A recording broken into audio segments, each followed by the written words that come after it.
valleys. He's beside us all the way. With His grace and His mercy, He's our refuge every day. Immanuel, God is with us, always by our side.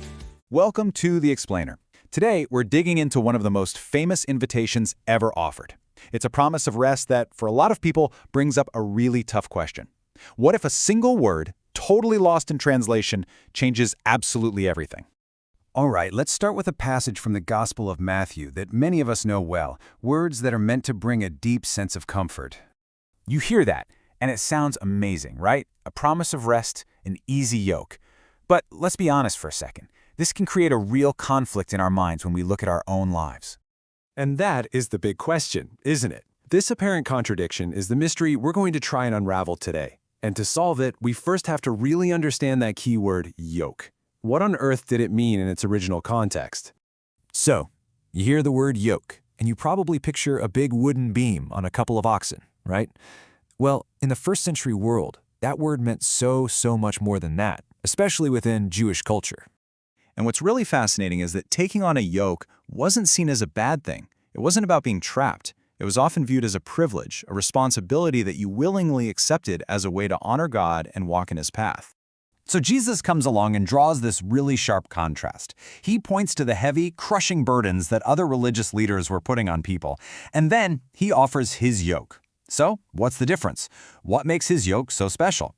The secret isn't just about the weight of the load, but the design of the yoke itself. And that all comes down to that one little word, easy.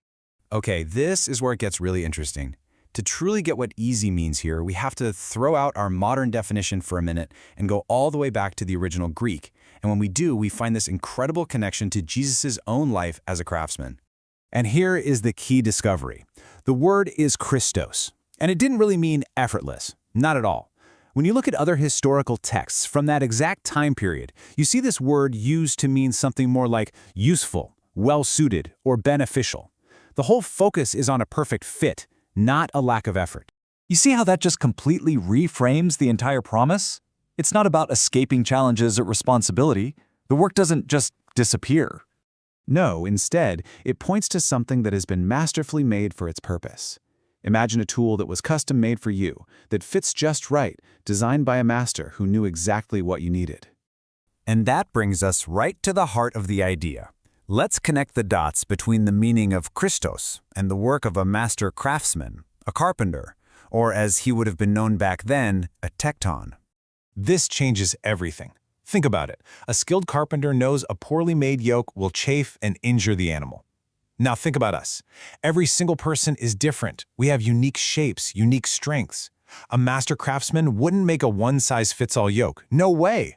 They'd create a Christos yoke, one that is custom-fitted, well-balanced, and perfectly suited to you. The easy yoke isn't about having no load, it's about having a perfectly designed tool that makes carrying it possible. So let's bring this all home. What's the big takeaway from this deep dive into just one word? How does this new perspective change that original invitation? The message completely shifts from promising an effortless life to promising an empowered one. The idea is that the burdens we carry aren't just random crushing weights. They are perfectly shaped for us by the very one who made us. The yoke fits. It's a really transformative thought, isn't it? That our challenges are paired with a way of life that's designed not to break us, but to fit us perfectly. The work is still there for sure, but the tool we're given to do it is a masterpiece. That's the power of the carpenter's hands.